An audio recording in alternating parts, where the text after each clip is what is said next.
Glad I had this cardboard down. The garage gal would have been pissed. This is my Ryobi pressure washer with a Honda GCV160 engine. I work this thing to the bone every single summer, and it looks like we have sprung a leak. Oil appears to be dripping out right behind this valve cover. It's dripping down from the valve cover to the soap container, then back behind the machine to the floor. Great. Hey guys and gals, welcome to Garage Gear. I'm JB. Giving you the best tips and tricks to survive life in and out of the garage. And remember, if you're feeling the vibe and you want to be part of the tribe, subscribe. Today, I'm going to show you how to stop that leak so we can keep this machine going. If you have an issue with an engine like this or an engine that's similar, these procedures could give you a helping hand. And the basic principles here will remain the same. Let's get into it. First, we got to make sure that this engine has been off for a while and that it's cool.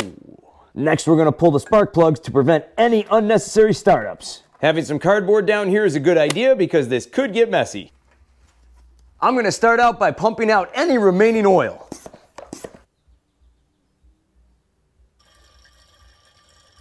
That sounds like success. All right, to make our lives easier, we're going to move this bad boy to the bench. Slide some paper towels on underneath. Why, yes, these are 10mm bolts. And yes, I have a bunch of these. I know, I'm a unicorn, right? We're gonna loosen these guys up.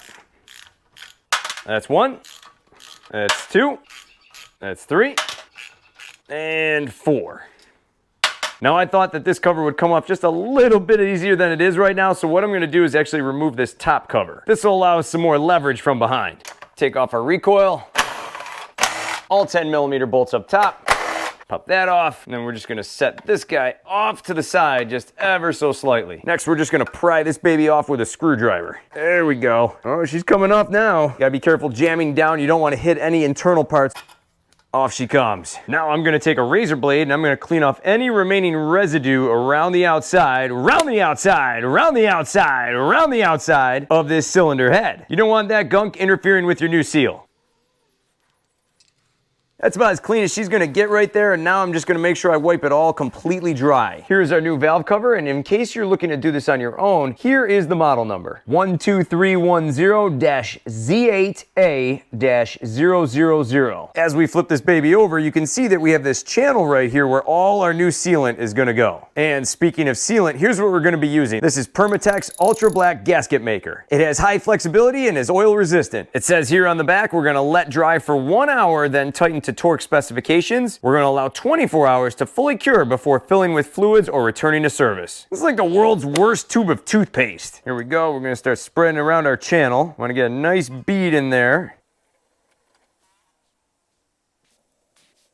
That's about what she should look like when she's all said and done. Now what we're going to do is place this on ever so carefully without touching any of the internal components. Just like that. Now we're gonna send in all of our bolts in an alternating pattern to create even pressure. I'm gonna put them all in by hand first, and now we're just gonna gently snug them down. So far, this looks good. What I'm gonna do now is wait 1 hour, and then I'm gonna torque them down. And I'm gonna clean up my mess here. At this point, I'm gonna put my cover back on because it's not gonna be in the way anymore.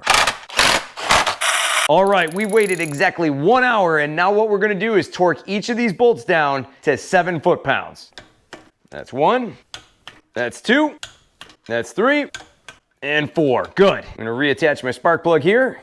Now what we're gonna do is wait for this whole seal to cure for 24 hours, fill it back up with some oil, and then put it to the test.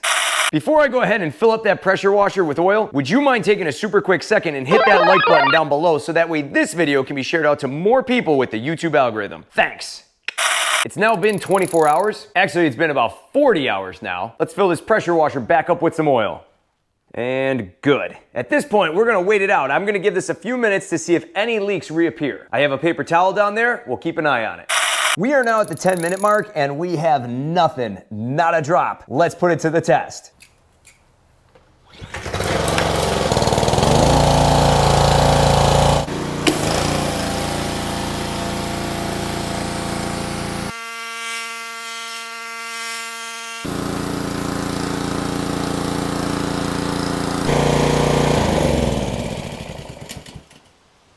After 15 minutes of hard work, this machine has no leaks to report. All is good. Not a single drop coming out from below the new valve cover. This is excellent news because I gotta get the driveway done, the sidewalk, even the house. I got lots to do with this bad boy.